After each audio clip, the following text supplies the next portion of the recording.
Welcome to the Phame Influence Podcast, bringing you the heavy hitters in marketing, influence, music, and entertainment industries. With your host entrepreneurs, Till Paris and Kevin Puckett. Welcome to another episode of the Phame Influence Podcast. My name is Till Paris. And I'm Kevin Puckett. I'm joined here with our co-host, Palmer Davidson. Howdy, howdy. And we are the hosts of your show today. But first, a word from our sponsor. Our show is proudly sponsored by MauiCoffeeCo.com, which features a rich-tasting coffee grown in volcanic soil at the base of the West Maui Mountains. As an exclusive benefit to our listeners, head on over to MauiCoffeeCo.com and receive 15% off your order by using coupon code Phame15. That is PHME15 for 15% off your order at MauiCoffeeCo.com. Our next guest is a creative marketing executive with deep experience in category creating food and beverage items. He specializes in providing vision, direction, and leadership to entrepreneurial spirited brands. After a stint in the advertising business, he was asked to open the U.S. operation and run marketing for an unknown alcohol beverage, Mike's Hard Lemonade. During his tenure, he took the brand from inception to $150 million in just 5 years. He then headed marketing for Gardein, where the brand grew from $30 million to a run rate of $90 million annually before being purchased by Pinnacle Foods. Additionally, he held CMO tenure at KeVita, which was recently sold to PepsiCo.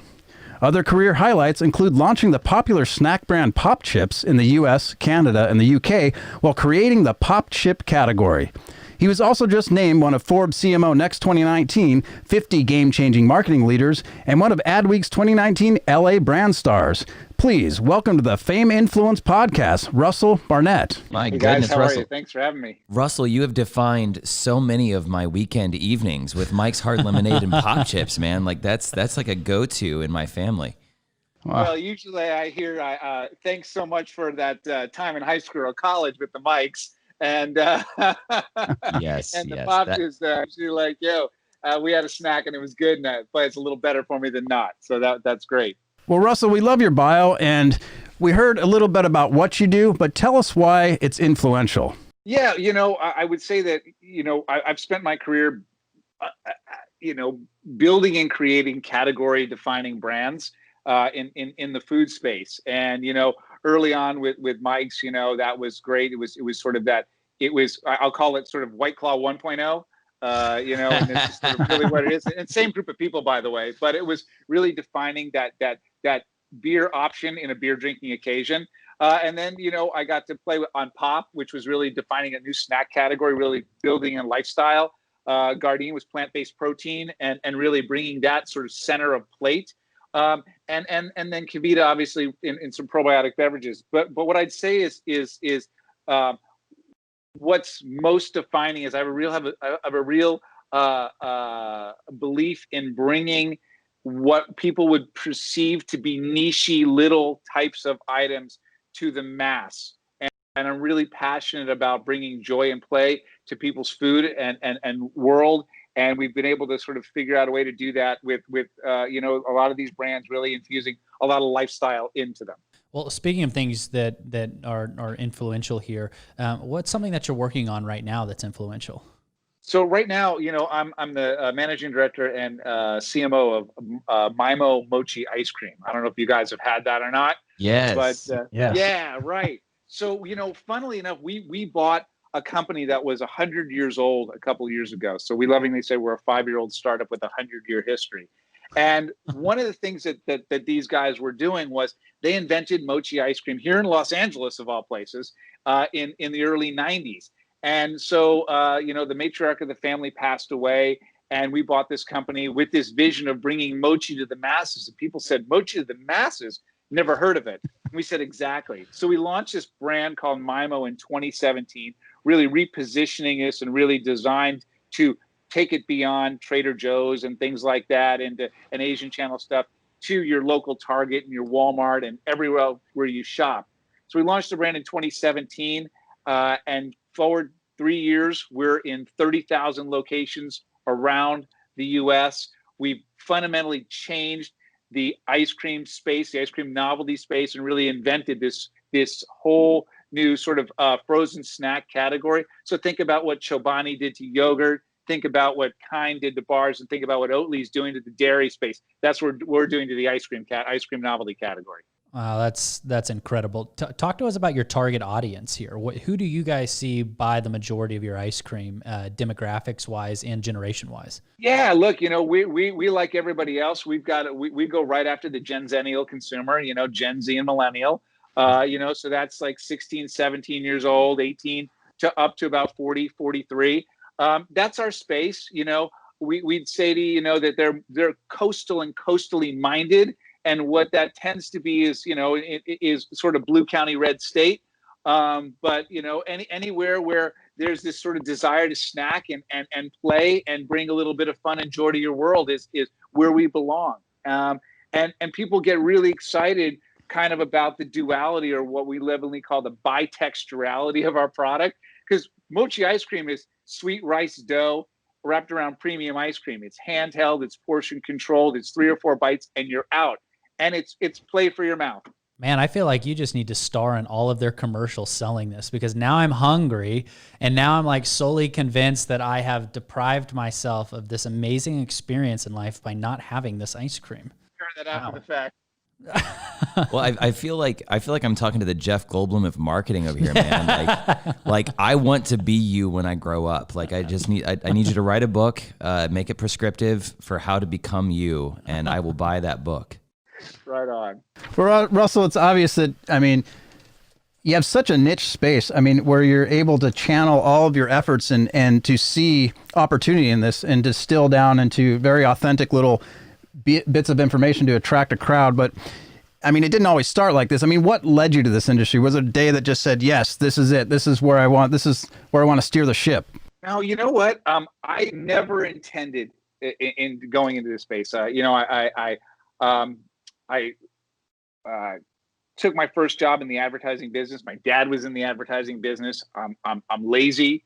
This was not hard. It was what we did around the kitchen table. So sometimes you just go into the family business, and never had any design to do it. I got a phone call from a crazy Canadian saying, "Hey, let's really spend some time, and let's build this Mike's brand." And for me, it was like, nah, I'll start my own agency. I'll do this thing. I don't have no interest in food. I don't know the space. I've got no permission. And we said, let's give it a year, and we're going to either fail miserably or make history. And it was a binary. It was not one. It was not like some middle ground. We just said, this is the way it's going to be. And for me, the exciting thing was not acting like food. And that's always been the thing that I got excited about. I've always believed in these brands as lifestyle, great lifestyle. I've always seen a great connection to pop culture or fashion or whatever's happening in the zeitgeist. And how do you leverage this space to be a complement to what's happening in your real world and not being something that you got to think too hard about? That's fantastic, man. So we heard a little bit about how you got into this space. What do you envision the future of your marketplace being? For us, in our current space, because we're fundamentally sort of changing categories, that's the thing that gets us most excited. What I'd say for the food space as a whole is, and I'm super passionate about the food business, and I've got great friends throughout this business. And I always feel like the biggest thing people forget is that food is joy. And food should bring a smile to your face, and food should bring people together. And the best experience you've had in life have been with your friends, and you can remember what you're eating or what you're drinking. And that's because they're so complementary to one another. And I feel like that's the piece that I always try to bring forward in all the work and all the ways that we're talking about our brand. Like for us, we have a big belief in play as our purpose. So we have a brand purpose, but we're dough and ice cream, for God's sakes. So at the end of the day, you're not curing cancer here. Right. But the product is also because play as our purpose, our product is dough and ice cream. So we keep the weird with that, because that's weird. And from a cultural perspective, we like to have any more fun than anybody else. So we play in this world of weird fun and play, and that's our guardrails. And it isn't about non-GMO, and it isn't about all of the food things that you're hearing, which is what we do anyway, but it's a bigger, higher calling. So what are some of those advertising methods and ultimate channels that you go through to tell this message? Yeah, look, we go to market in three arenas. One is our consumers are digitally native. So we're using social media, Insta, we're using TikTok, we're using everything that you ought to be doing. It's a mobile first model for sure. That's the remote controls everybody's life. We did a lot of partnerships and a lot of experiential up until obviously COVID. And spent a lot of time, in the PR space. We did a lot of partnerships as well with folks like the Museum of Ice Cream and with Color Factory. We did early on partnerships with L'Oreal and their NYX brand. We sent them some product and they created a palette called Love You So Mochi based on the item that we sent them. And we were a year old at the time. We didn't know any better. And then, more recently we partnered with Uniqlo. And really finding ways to put mochi balls in people's hands and mouths during National Ice Cream Month and National Ice Cream Day. And so that's the kind of stuff that we do, but it all revolves around play, fun, and weird. Yeah, no, I love that. And, I don't know how much about Phame that you know, but our tagline here is reaching Gen Z, right? So some of the things that you said really resonates, especially if you're trying to reach millennials and Gen Zers, is it's most certainly a mobile and digital first approach. It's most certainly this play fun and the benefits and the quality of the product matters, but you can't forget not to tell the story. Exactly. And what I'm really liking about this time is, it's a time to be really super genuine, which is great.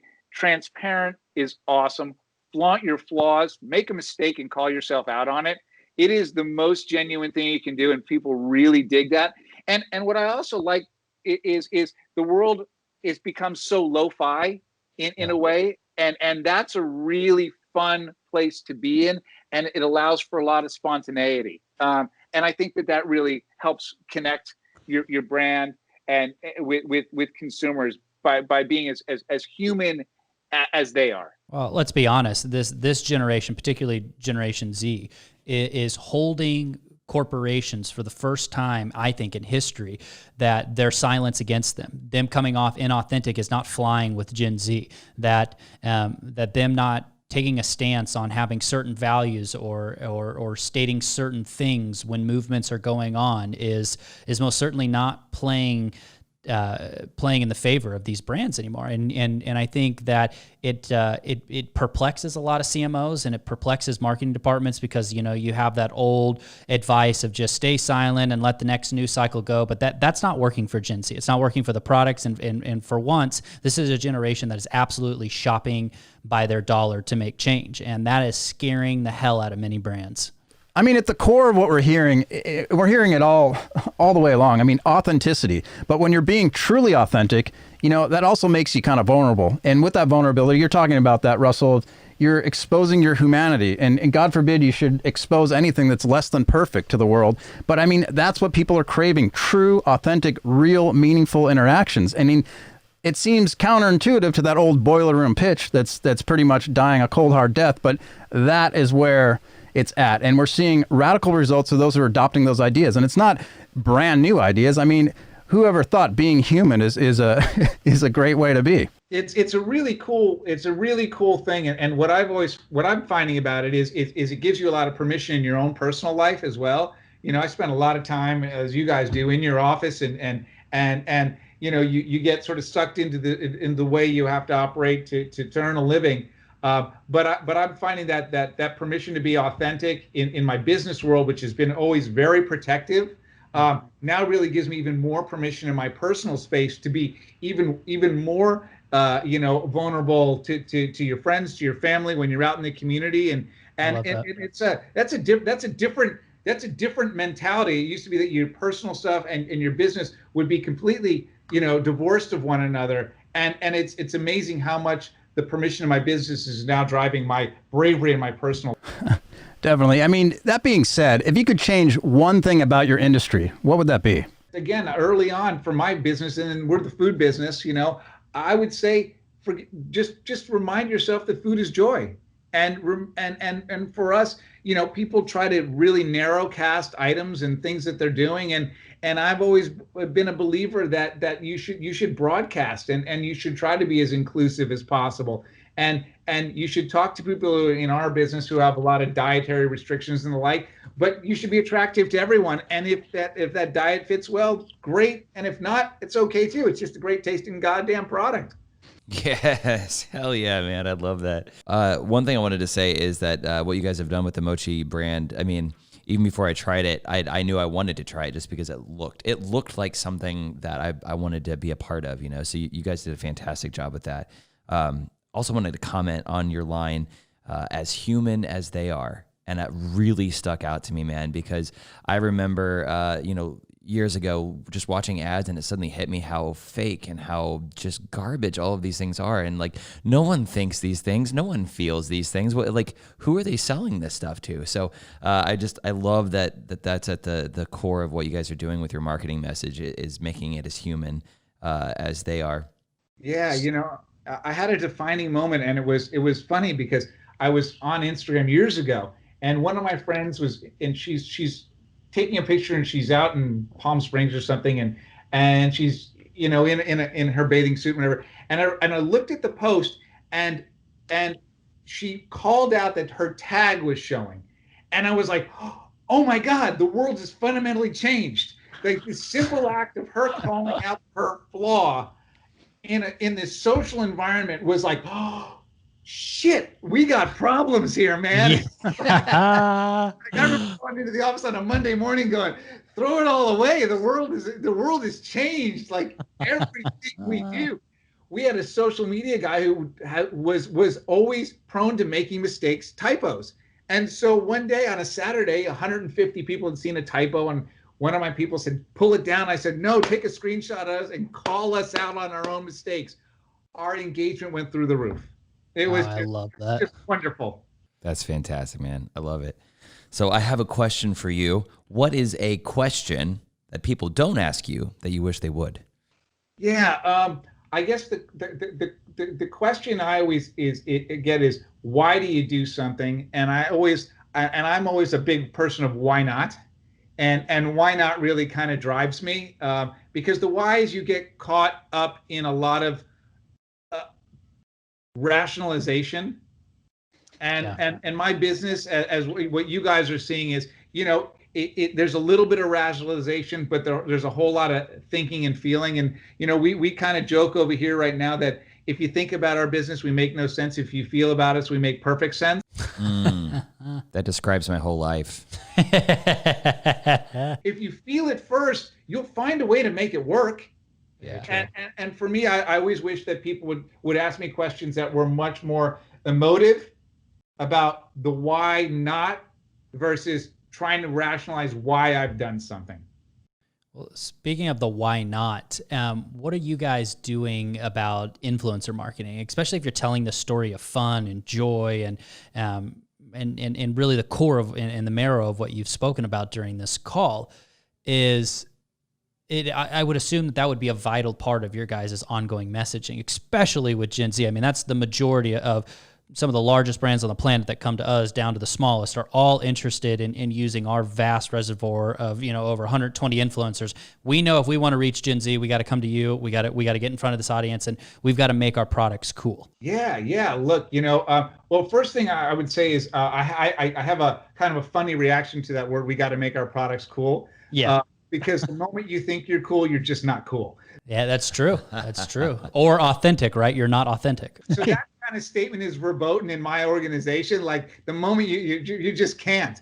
But beyond that, yeah, we certainly use influencers. And we've kind of created this amazing, like you guys, I'm sure, we have a really interesting drip system, which gets you a little sort of closer into the brand, and it's all about us sort of making sure that people get in touch with the brand, and we do a lot of sending out of product to folks that we want to do some business with.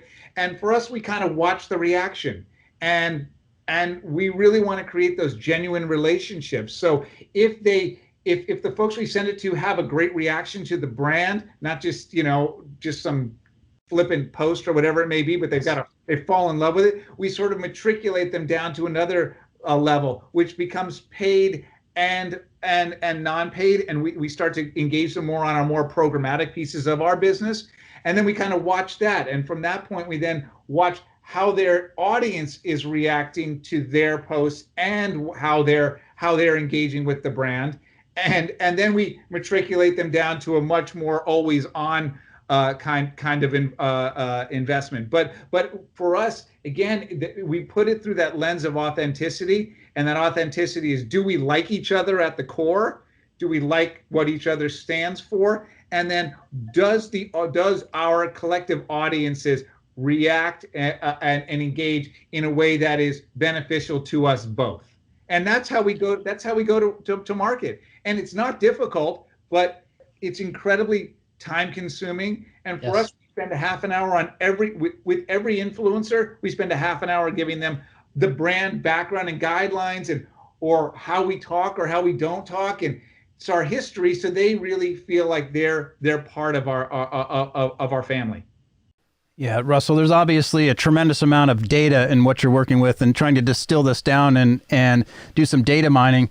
I mean, is there any specific tools that you use or specific advertising channels that really help calibrate your effectiveness? Well, I would tell you that, again, we're in the feeling business, so we certainly use every tool that's available to us, from, whatever platform du jour folks are looking at to look at their influencers.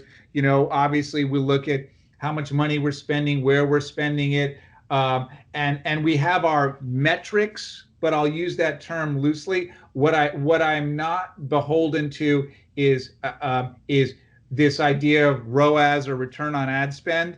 I find that the moment you start injecting true ROAS metrics, you forget about the lifestyle and the community that you're creating, and it puts real boundaries and hard ways of thinking about your business to your entire marketing team, and it really stifles creativity. So we like to give a big range of things, and of course some things we feel better about, like our partnerships.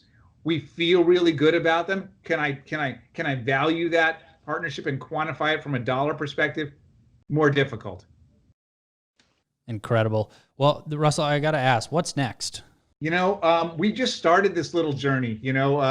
Where we really believed in creating a snack platform. We're just about 50% penetrated in conventional grocery channel. So that's like Safeway and Vons and Pavilions and Target and the like. But we've got a long way to go in the convenience stores and restaurant chains and the like. So for us, we've just begun. We're just starting our journey. Russell, where's the best place for people to find you online? You can go to mochiicecream.com, and that's where you can find us. You can find us on Instagram, search Mimo Mochi Ice Cream, and same thing with TikTok, and any channel you're on, we're probably playing in. So Russell, we want to sincerely thank you for being on the Phame Influence podcast. I mean, what you're doing in this industry is seriously influencing culture. The way you're approaching it with your passion and the insights we learned today has been greatly appreciated. So thank you so much for your time. Very good. Thank you guys so much for having me on today. Thanks so much, Russell. That concludes another episode of the Phame Influence podcast. Catch you next time.